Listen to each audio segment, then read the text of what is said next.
You say things about the Indian population here or Indian immigrants, and people love you for it. Lisa Lampanelli goes out there and she talks about everybody in the most insulting ways, and people love her for it. But then Tracy Morgan goes out and does something, and it ends up being a whole thing. Like, how does that happen? Why doesn't it happen to one person but another? Well, I go out and talk about everybody, first of all. But because I'm a non-white and I'm not. Tracy Morgan's a stupid. Whoa, whoa. Tony, shut the fuck up. He is. He is.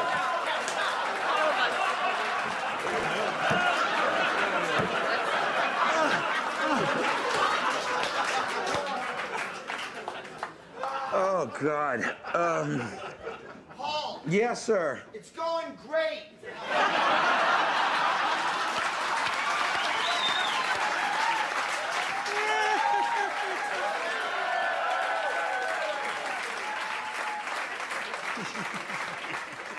The thing about the Tracy Morgan thing, it's like... That whole thing I thought was bullshit.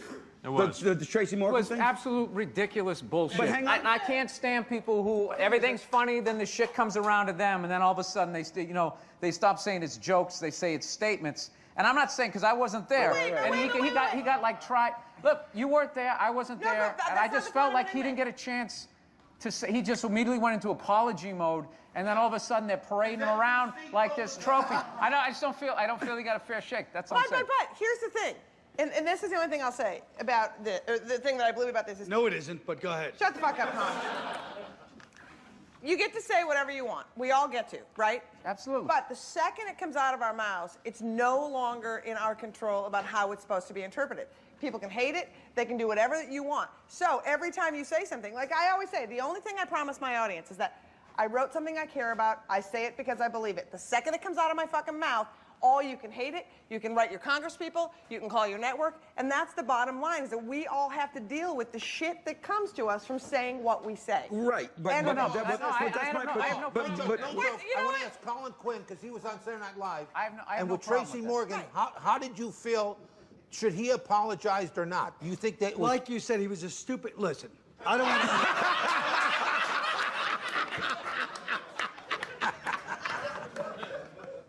I couldn't resist.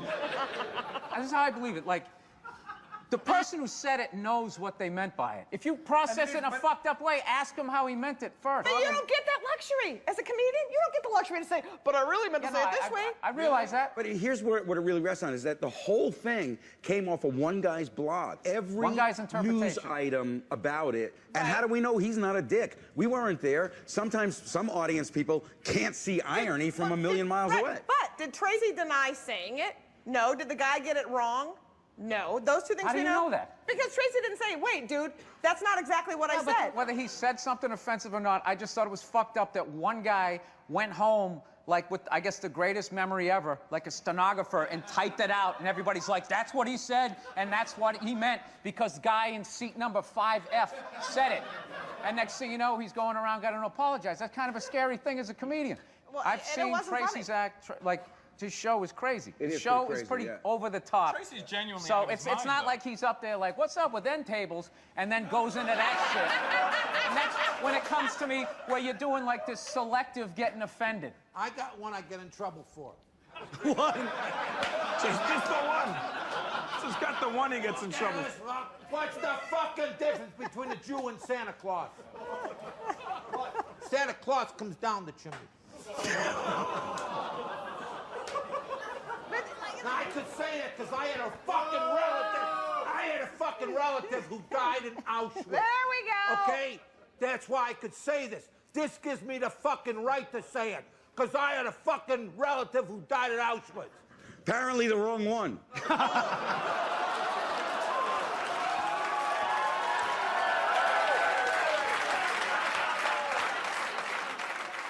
wouldn't fucking do it. I wouldn't touch me.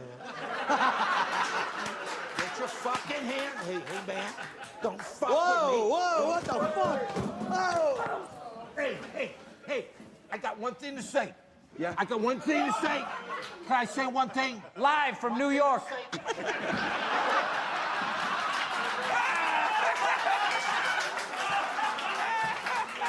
One thing to say. Yeah. If I made one person happy, it's all been worth it. He's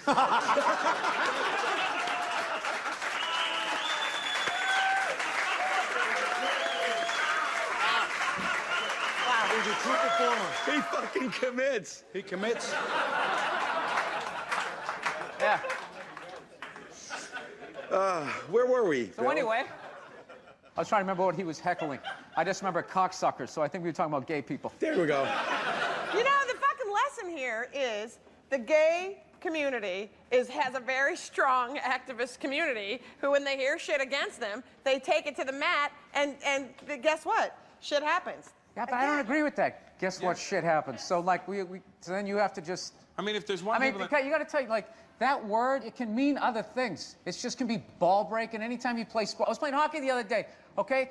And this guy, he knocked me down. I felt stupid. I got up. He asked me, he goes, you all right? And I go, yeah, you faggot. Like, it was this oddly intimate moment. He was going, are you okay? And we were on the ice, and it made me uncomfortable. And I said, hey, you faggot, get away from me. So you want us to believe that you're fucking skating around with your buddy on the ice, figure skating, and we're supposed to believe you're Mr. Fucking Monk. You see what he's doing now? He's using, like, homophobia. Hey, you're twirling out there in your dress. You're twirling out there in your little See that? skates. That's what guys do. We're supposed to... This is what guys do. It always becomes, what? hey, you're there, you little sissy boy. That's just ridiculous. It's just, what is ridiculous? Do you mean it's ridiculous? I don't think that they shouldn't be allowed to be married. I don't think they should be treated like second-class citizens. I think You just think you can say faggot derogatorily when you're on the ice when there's nobody gay around. That's what you think. It came out because of my childhood. But you don't think... But because of that word, then it's going to be like, oh, this is how he feels about gay people, and then he has to go apologize. It's ridiculous. There's reactionary words, and then there's words that... And faggot is one of them. Yeah, but I say it to my friends. I'll call my friend, like, what are you doing tonight? He goes, I got to go out with my wife. I go, faggot. And then I'll hang up the phone. And there's nothing gay about it, Yeah, but it's by the just way, a word that seems so ridiculous. I meant to tell you to stop doing that to me. Stop hanging out with her. Yeah. But you said something interesting about when it's individual words. Like, a lot of people will get busted just for using a word, and the context goes away, and the irony goes away, and all that sort of stuff. But you made a really interesting point when I was talking to you for the book Satiristas about how what it does is give a roadmap to racists to not get in trouble, because all they have to do is avoid certain words. Yeah, you can kind of leap across the pond because they just know what not to say, and they can continue thinking it. But wait a minute. So why did that, just out of curiosity, like why was it that faggot was the word that came to you when he was trying to help you? Okay, no, this is the thing. This is the question. You're subconsciously gay, is what you're saying. No, I'm not. I just think that... Why are you judging that? No, but this This is what happens, exactly. Exactly, right? No, this right here is these are the questions that they should ask. Rather than saying, you said it, so it means this. Why did it come? Because of the way I grew up, because of the way guys are. You're not supposed to be, I fell down, are you okay? Yeah, it's like, you're not supposed to. Why does the word, but obviously... He's from Boston. Well, you know what? No, I didn't. That's what they say. So why didn't he use the You know what? And one person from Boston's going to get fucking offended and be like, well, what do you mean by that? We're not all from Southie. And then how did you mean Boston? You described Boston perfectly. How did you describe it? It's like a racist San Francisco. It's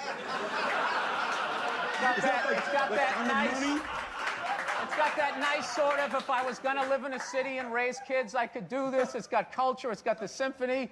And then it has all of that. Hey, you fucking queer. It's got all that shit. But you see, when I was growing up in the Bronx, right, which is similar to, vibe as where you grew up. What neighborhood are you from in the Bronx? Palm Parkway area. Guinea bastard. Go ahead. Now the guinea pigs are going to be upset. Yeah, but when I was a kid growing up in the Bronx, a faggot had we didn't know what homosexual was, like 8, 9 years old. Faggot just meant you wouldn't, press the doorbell and run away. Right. What about George Carlin's great routine? What's that? Because when he was growing up, a fag was the guy that wouldn't go downtown with you and beat up the queers. He goes, go home, fag. But yeah, but that's it. That in our background, I mean, I literally didn't know that it had a sexual component until probably maybe 12, 13, 14. Now that you do know that, it still comes out. It actually struck me as funny, and I thought it would be a great bit because the bit is actually two straight guys. You can't have that fucking moment of I was worried about you. Right. You can't have it. You get all weird. Like, dude, get the fuck away from me. You're just not allowed to have that moment. So in the bit, but it has nothing to do with gay people. But then that knee-jerk reaction is, oh, you said that word, let's look it up on the chart. Oh, that means this and it means that, and now you have to go on TV because on the chart it means you meant that when you said it. But when you did that bit, it was really criticizing yourself for not being able to accept some sensitivity from another guy. That's why guys drop dead at like 50 from like 40 years and not being able to admit a puppy's cute. You just got to keep pushing it down. And it's actually, it's a weakness. But So the you were question asking- Liz asked is the way they should go about it when shit like that happens, rather than having one guy who got offended be like, he said this is exactly what he said, and this is what the fuck it meant. Apologize. Here's your podium. That's all I wanted to get to. That's So, right. Yeah. See? And look what we got to. We got to someplace interesting. Whoa, whoa, whoa.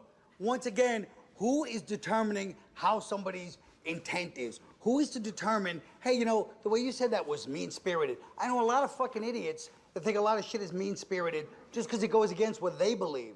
Everything is subjective to each audience. So you could say one thing in front of one audience, say the same thing, and those people are offended because it offends them. Just like me. There's shit that offends me. But it's like, I can't make those determinations. What offends you? All right, this is a bad example, but, Well, no, people get crazy. I mean, like, I was on Twitter the other day. Jake Tapper from ABC News wrote, thanks, LA Times, because they reported that the grandson of someone famous, who I can't remember who, was shooting at some plane. So I wrote back to him, the only thing that would make the story more boring is if the person had psoriasis, because they were fucking talking about Kim Kardashian with psoriasis endlessly on the news, right? The national psoriasis people send me a Twitter thing, psoriasis is fucking serious and it's no joke. And I wrote back, yes it is, fuck you. And so... That's why I always say you remind me of Dorothy Parker. That's right. So Colin, I tell the story to Colin in the airport yesterday. He goes, really? And he shows me his psoriasis on his elbow. And I have psoriasis on my foot. that's why we can say it. Yes, that's right.